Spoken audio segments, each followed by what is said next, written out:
Well, hello, friends. I thought I would stop my Monday morning house cleaning to have a little conversation with you. What's my conversation about? Conversation. Yeah. You see, last week I spent a lot of time with friends, a lot, to the point that, what is it, like, I can't remember, like 10,000 words a day a woman uses and a man only uses like seven or something like that. Well, I used mine and my husband's words some days last week. I used so many words. I told my husband, I'm not going to talk to anybody in the month of August because I need to refuel. Yeah, so much conversation. But what I'm finding is after last year, people haven't been having conversation. They've been doing a lot of online correspondence, but that's not really conversation. It's like back in the olden days when someone would send you a letter. It was heartwarming. You learned details. They gave you part of their life. But is it really a conversation? No. Conversation is eyes on eyes. Sometimes your foot bumps under the table and that's awkward. Sometimes you reach out to pat them on the shoulder and they misread what you're That's what we need. Good old-fashioned awkward conversation again. So, as I came home and I thought, oh, this is me. Oh my God, it's so good to see you. Here, I'm pouring my heart out. I'm telling you all of my life. And then I get home and went, oh, why did I say that? Oh, I'm such an idiot. Why did I say? Now I got to call them. Hey, I'm sorry I said something stupid. And they go, what? I didn't even hear it. I don't know what you're talking about. Then you're doubly awkward. It's so hard conversing, but it's the human nature. I was just studying yesterday. I heard someone, I was listening to a podcast.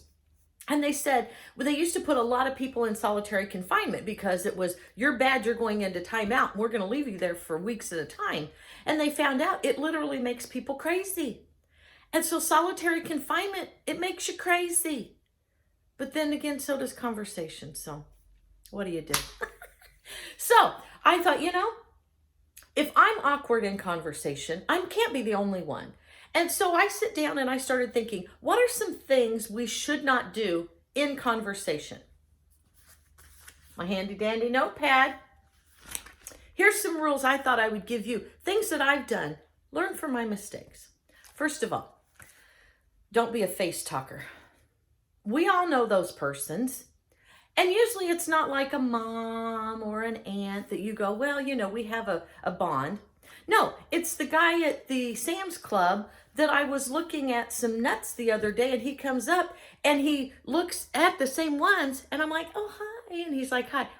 He never changes the location. I turn around to face him thinking, oh, he'll step back. No, he stayed here. So what's your favorite brand? And I'm thinking, I don't know, but you're in my space. Leave me, please give me some space. I was literally breathing his breath. No, that's not good. No, don't be a face talker. Allow everyone, what is it, a 3-foot space? Of course, with COVID, they say 6 foot. So instead of, hey, you're in my space, you're like, hey, what's your favorite brand of nuts? There's got to be a balance. But don't be a face talker. Yeah, especially now that we've learned that germs and things are bad. No. This was a bad deal before. Now it's really a no-no. Second, God gave us 2 ears and 1 mouth. We should listen twice as much as we speak. Isn't that a beautiful sentiment? How many of us really do that? Seriously, one of my favorite conversations I have is with the camera because you know what? I don't have to share the talk time. It's terrible because we all have all of this built up stuff and we have opinions and we have histories and we have passions and we want to share them all. That's great. And we should have friends that we can do that with. But you know what? Even if you're pouring out your soul, unless you're with a therapist or it's a counseling session, and then it's perfectly okay to talk the whole time. But if you're just having conversation, this is my rule of thumb. If there are 4 people in the room, I mentally make note. I get to talk 1/4 of the time.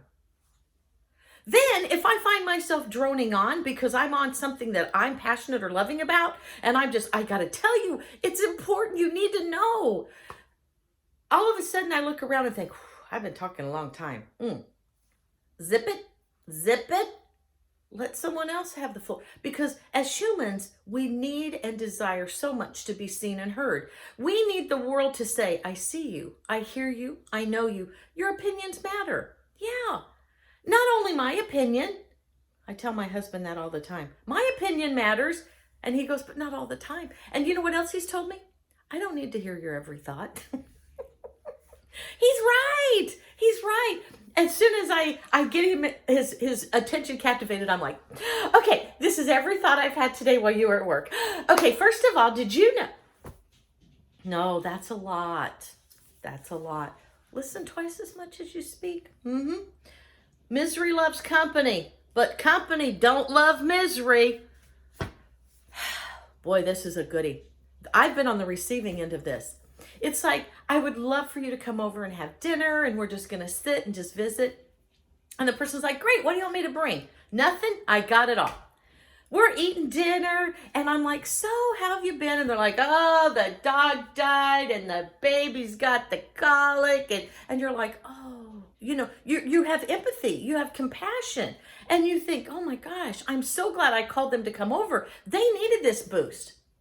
By the time you get to dessert, you're thinking, oh my God, I'm going to have to fake an illness because I need them to go home. I've been that person too, so I'm not judging. No. But the thing is, it's like there's a time and a place for you to say, look, I'm having some struggles. And sometimes if you poke a boo-boo, it just oozes. And so sometimes just being with others and rubbing, not physically, because then you're back to face talker, but just being in the presence of others makes things ooze out.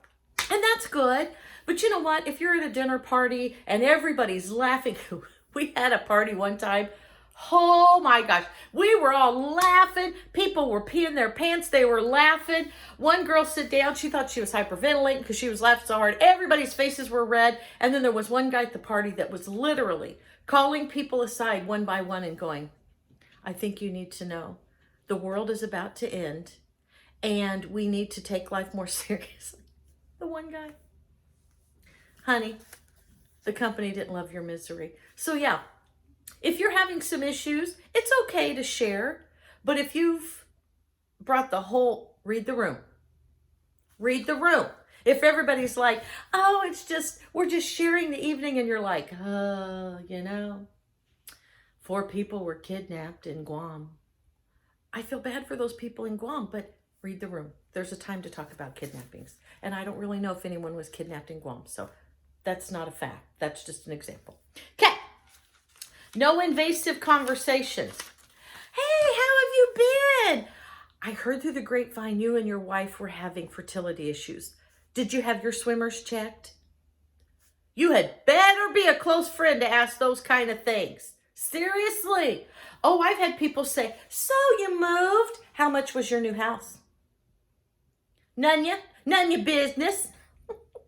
No, there is a time and place to ask personal questions, and you better have a personal relationship. Yeah, we had some friends on Facebook asking some nasty questions. I tell my family, here's my inner circle. This is my family, my husband, my kids, and grandkids, those people. Okay. Then on the outside are your really close friends or relatives and things like that. They're in the second circle. Then you've got friends. These are the people you go to church with or you go to the movies with, but they don't know what your inner circle knows or even what your second circle knows. Then you've got these people out here. These are most of your acquaintances or the person at the gas station or the lady at Lane Bryant that I see so much that now she asks me where I've been if I haven't been in a while. Yeah, those people. You don't get to ask personal inside questions because that's not the level. So check your level before you ask how your swimmer's swimming. Cussing. I gotta hurry, we're running out of time. Cussing. Unless you have Tourette's, read the room. Once again, some people are just cussers by nature. My brother-in-law, holy cannoli. He uses those as adjectives, adverbs, spaces. I've never seen anyone so articulately use cursing before. But if you're, having a meeting with your banker or your pastor, no, unless you have Tourette's, Watch the cursing. Money braggers. Hey, how you been? Oh, just driving around in my new Benz that I just bought. Oh, hold on. Let me check my watch, my Rolex. Yeah.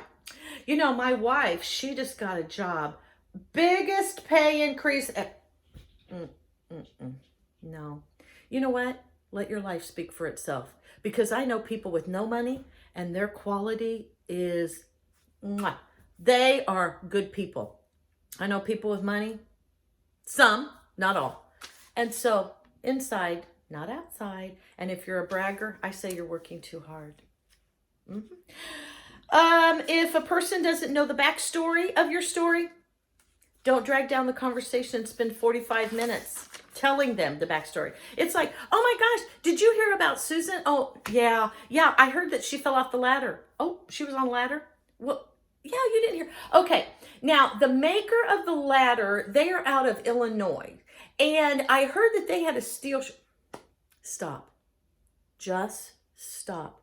If they didn't hear about Susan falling off the ladder, just say, good news is she's fine. Move on. Yeah. Make sure, if they start doing this, you've lost them. Let it go. Okay. Never, this one's it's a pet peeve of mine. Never tell someone's punchline. Oh my God. Okay. So once there was this guy and he was going here and then your friend, you'd spend 3 minutes setting up this joke and everybody's on the edge of their seat. They're like, oh my God, yes. And then your friend goes, and he ate the chicken. And you go, that's my story. Don't tell somebody's punchline. My husband's got a friend. He tells the punchline every time. And my husband's line is, stay in your lane. That wasn't your lane. Okay. Those are a few of my pet peeves. And I'm trying to hurry here because my conversation on conversation is running into that way too long read the room story. But here are a couple things that used to be wrong that are now allowable. Because of the Food Network, talking with food in your mouth is no longer taboo. Oh my gosh. Yeah. I mean, I know people that their dads would have popped them upside the head if they would have had a conversation at the dinner table and food fall out of their face. But now, no. You can be watching the Food Channel and literally food's falling out. They got drool and they're like, the eggs in this is a little overdone. And it's allowable, but it's not always profitable. Ask my husband, because the other night I was trying to tell him something and I got really passionate and food flew out from mine and hit him on the arm. So much so he goes, ow. Yeah. So if you're going to talk with your mouth full, step far away. And this is what I do. If I have to interject, because sometimes I get so darn excited, I have to interject. I do this. I provide a shield to protect those. Either that or I need to get them all some safety glasses. So yeah. And then the other thing is interrupting. This is my greatest flaw by far, because I am an enthusiastic talker. And so if you're going, oh my God, I was driving down the street and I saw that red Volkswagen. And they're like, well, I was saying I was going to Walmart. I love Walmart. And they're like, so yeah, be careful with your interrupting, especially if you're an enthusiastic talker. But this one's my favorite. If someone's telling a story and it's intense or it's emotional or it's impactful or it's sad or whatever, the rule was don't interrupt. Let them get their emotions out. But you know what? I'm going to disagree with that one, because you know what? There is sometimes a time when you do stop, and here's why. You need to say, I totally hear you. Or, well, I love you. Or even better, you can stop the conversation by going over and giving that person a hug. Yeah. Conversations are hard. They're awkward sometimes, but they also are part of our human experience. So get out there today, follow the rules, have a conversation with someone, even if it's the girl at how many times have you went up to a cash register and you just say, oh my God, I really like your hair today. It looks really cute. And you can just see them light up. You can't get that experience on social media. So we still need our face-to-face convo. So I'm going to go out today and I'm going to have some convos. My husband's grateful. He now wears hearing aids. He said it's because I wore his ears out. I can't argue with him.